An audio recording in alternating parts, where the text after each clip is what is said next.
За өмнөх баатар ханхуундрын хаан ширээний байдал руу эхлээд 13 болон 8 дугаар ханхуу өгч мөн Аалснууд шалнаар Кортоби хоёр өшөө авахын тулд Хисоког хайж байгаа талаар гараад тэгээд хамгийн сүүлд нь бас нөгөө Курапикагийн хайгаад байгаа айс холвайпны 4-р ханхуу нээнийг маш амархан сураад бүр өөрийн бүтээс нэмангастай болж байгаагаар төгссөн. За тэгээд эндээс ахуулаад ярина та. Бишгтээ орцгоё. За манай 4-р ханхуу маань нөгөө нэмангасаа үсгчээд одоо болохоор Зэцүү буюу ерөнхийдөө өөрийнхөө аавраг нуудаг нээний үндсэн дөрвөн техникийн нэг байдаг штэ. Тэрийг сургаар болдог. Манай хүн тэгээ Зэцүүг ашиглаж байхдаа сони юм да. Би ирээдүг хараад ах шиг байх ийдэргээд хаа нөгөө хамгаалагч нь шалах гээд бууцсан чинь алчдаг. Хамгаалагч яахав тэгэл стажи яах гэж худлаа шаасан юм бэ? Чамайг алах гээгүй штэ. Одоо биш баларлаа л та гүлэг гэж сандраад иж идэл. Гинэт байдал өөрчлөгдөж ханхуу сумнаас болцсон болж таардаг.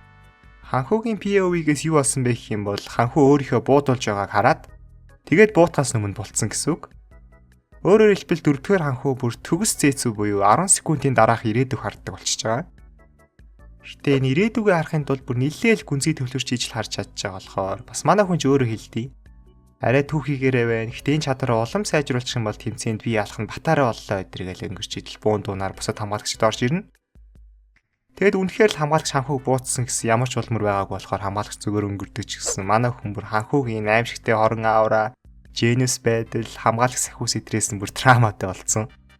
Бүр байнга зүйлж мүдлээд гэтээ хамгийн ачаалттай нь юу гэж нөгөө 4-р ханхуу чинь энэ мөчөөс эхлээд яагаад ч юм хамгаалагчтай жоохон жохроод эхэлдэг.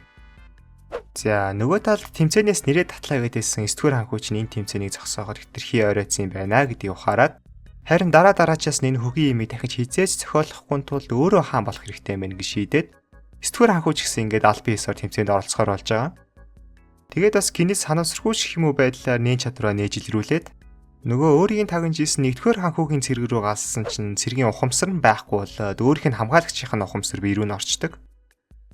Манай хүн тэгээд өөрөө ч бас чадвараа нэг сайн ойлгож амжааг байгаа болохоор туршилт хийхэд бол нөгөө цэргийн биед орцсон байгаа хамгаалагчийн амийг нь хорлуулад ингэнгүүт ухамсар нь буцаж жинхэнэ бие рүү н орж ирэх нүггүй юу гэдгийг шалгахаар болдог.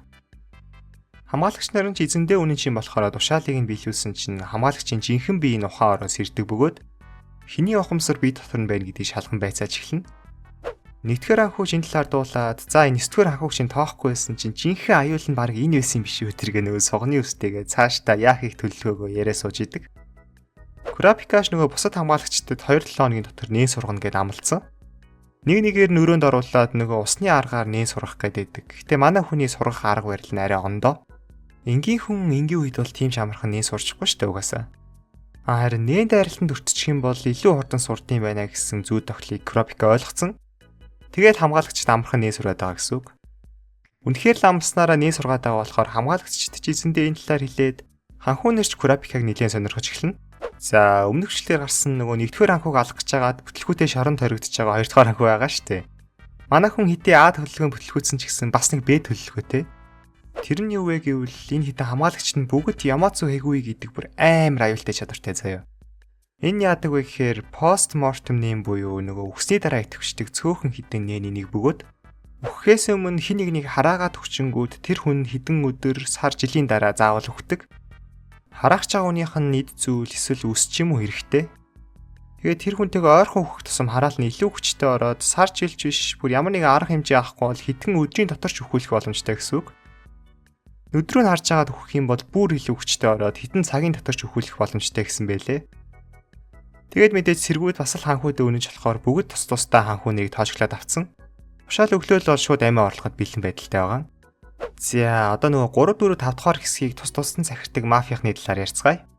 3 дахь хэсгийг сахирдаг Хейли гээд мафийн боссийн нээн чадвар ер нь эвгүй. Өөртөө болон туслахуудаа левел хүчсэн. Тэгээд хэдэн хүн алах юм бол эсвэл бусад зүйлсээр левел нэмдэг. Яг тоглоом шиг. Мэдээж левел нэмэх тусам хүчтэй болдог. Тэгээд тентгийнхээ ер нь левел эдэр нэмэгдээд нээ ашиглаж чаддаг хулгайнууд ч гэсэн нэлээ ихтэй болсон болохоор ерөнхийдөө хамгийн хүчтэй маф нь болсон байхгүй юу? Яг үннийг хэлэхэд 4 болон 5 дахь хэсгийн 2 маф хоёулаа нийлээд ч барахааргүй болсон. Тэрийгэш нөгөө мафийн боссуудын 2 баруун гар нь мэдчихсэн болохоор лаалснуудаас тусламж байхаар болсон юм байлээ. Нэг өсөндөө өөрсдөө барахгүй гэж мэдчихсэн. Нэр энэ хоёр бол бас тийм ч жоок төрөд биш заяа. Зүгээр хин нэгэнд гүйлэх үүрэгтэй үн цэнэгүүд туслах төрөд биш. Ер нь л нэлээд ухаантай, нэлээд хүчтэй хоёр удахгүйгаас харагдан дөө. За энэ дөрөвдүгээр хэсгийнх нь боссын баруун гарыг Хенрик гэдэг. Манай хүн боссыгаа тушаалаар бас нэг 2 сугны үсээ дагуулад 3 дугаар хэсэг рүү яваад Хисоког хайхаар болж байгаа. Тэр гурыг очивгүй юу Хэлийг алуурчид нууцаар дайрдаг. Манай гуруулаа нэг ашиглаж чаддаг, бас ч гэж хоргон хүчтэй тултаа бүгдийг амархан зохицуулцдаг ч гэсэн угаасаа дайсан мафияхны эзэмшил газар руу ороод ирсэн болохоор саяны идээс илүү хүчтэй, илүү аюултай алуурчид хаа сайгүй нуугдж байгаа. Энэ 3 хэсгүүдийг мафияхан удирддаг гэдгийг баргийн хүмүүс мэдэхгүй заяа. Угаасаа мэдчихвэл тэгэл хин ч энэ хөлгөө онгосроо орж ирэхгүй шүү дээ. Тийм болохоор тэр алуурчид нь цэргүүд дундч байгаа, энгийн иргэд дундч нууцаар орсон байж л байгаа байхгүй юу? Тиймээс манай 3 алхан болгоно л хинжихгүй бол нуруулга авах төрүүлнэ. Бас гуруулаа хамт яваад байвал нэг сэжигтэй 2 Хисоког хурдан олж чадахгүй болохоор Хенрик ганцаараа 2 сугны үснээсээ салж явахаар болдог. Хенрикийг хэд алахгүйгүй бол дахиад алуурчид ийж энэ удаа тэр дунд нь бүр нэг ашиглагч байж исэн болохоор манай хүнийг жоохон сандаргадаг ч гэсэн яаж хийж байгаа зохицуулдаг. Энэ үед цэргүүд дунд нуугдсан бас нэгэн алуурчин ирдэг ч гэсэн Хенриктэй тулдах гэж биш боссынхаа байшлыг хэлж өгөө. Оронд нь 50 саяг өг гээд Хенрикч зөвшөөрөөд тэрнийг дагаж явна. Харин 2 сугны ус нөгөө талд хайж авч байгаад ууг нь Хисоког олдог ч гэсэн манай хүн юу гэж тэгэл нэг ийм 2 юмд баригдах. Амархан ухаалтуулаа зогтчихдаг. Энэ үед харин нөгөө Finks Fate нь Нобунага 3-ыг стоктод байсан алуурчин чинь Хейли мафийн гишүүн байсан байдаг бөгөөд манай 3-ыг наад сугуудтай хамтарч яах гээд байгаа юм бэ? Манай босстэй хамтар идрэж уурыг өргөж жагаад Нобунага шууд алуулна. Хенригийн 2 сугны ус ирээд Хисокогийн давхарт байгаа гэдгийг Хенригт хэлээд Хенриг ч хаасаагүй намж жагаад Хисоког олоод уулзна. Хенриг бол тэр Йоркны арк дээрх 10 дон мафияхын идэр шиг тийм дэлүүлөө биш заяа. Бас нэлийн ухаантай юмыг маш боддоор хардаг. Уулзсан мөгтөө шууд хэлж байгаа байхгүй юу? За хөшөө мэн чинь чамааг бол угаасаа барахгүй. Мэн аалснуудыг ч барахгүй. Мэн ер нь Хейлигийн мафиах нэг ч сэр минь барахгүй. Зүгээр нөгөө чамааг аалснууд хайгаад байгаа. Тэгээд тэднээс чамааг олчих юм бол аалснууд биднэрт туслах шаардлагагүй болчихно. Тэгээд аалснуудын тусламжгүйгээр бид нэр Хейлигийн мафиахныг угаасаа барахгүй. Тийм болохоор агаа та нэгдүгээр хэсэгт очиод төр нуугдаад байж байгаа ш тэхүү гэд уйлах гээд гуугаад исэн болохоор Хисокож за иви тэхээсгээ нэгдүгээр хэсэг рүү яваад өгнө. Хенригч бөөм баяр болоод нөгөө 5 дахь хэсгийн боссын туслагтай цуг нөгөө авилгацсан цэргийн мэдээллээр Хейлигийн боссын өрөө гэсэн газар очдогч. Тэнд нь зүгээр нэг өвгөн сууж идэг. Манай хоёр хэсэг байцааж байгаад өвгөн ч жинхэнэ хүн биш энэ өрөөч занг байсан юм байна гэдгийг мэдэж аваад өөрсдөө орхоос айгаад аалснуудаас тусламж гуйж байгаа.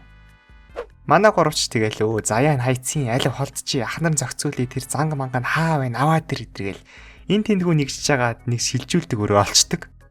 Fate орох гэсэн Хенрик гинэд мотивашнл видео үзсэн юм яасан холдчих мэн төрүүлээд ороод тэгээд GPS-ийг хоол олгож залхиад төрүүлээд ордог. Манай хүн ч орсон даруйда oh shit ямар creepy өрөө яах гэж клаун царайлж ганцаар ороо. Эста гэж иргэд ээжэл лазар араас Нобунага орж ирнэ. Тэгэл ээглээ гэж баярлал ээжэл Нобунагач заад чи зүгээр ахыгаа дагаал хажид хөөх юм яриад хөгжөөгөөд явчих заяа.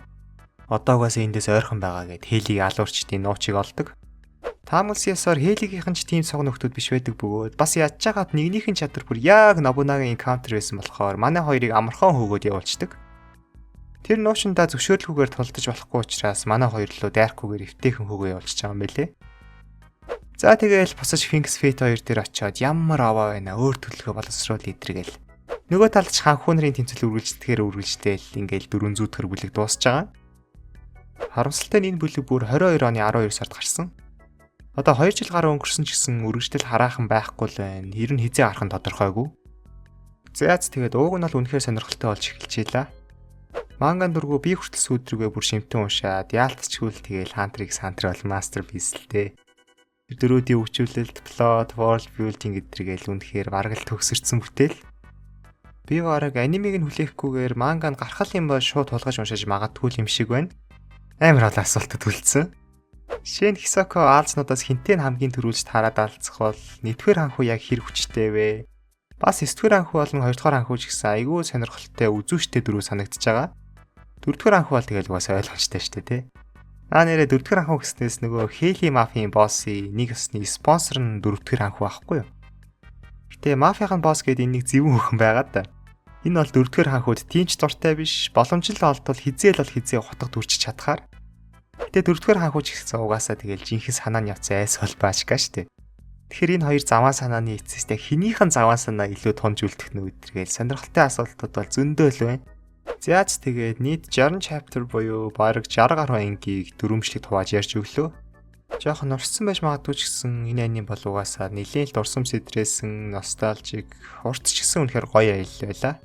Энэ хүртэл бүх партийн үзэж аялын турш надтай хамт байсан үзэгчдээ маш их баярлалаа. Мэдээж дараагийн өөр аниме бичлэгүүдээр уулзах болно. За тэгээд хэрв та намайг дэмждэг бол аним болон манга эсвэл вебтун эдэр сонирхолтой бол манай группт нэгтээд өөртөө адилхан сонирхолтой хүмүүстэй үзлээ бодлоо хуваалцаарай. За тэгээд баяа.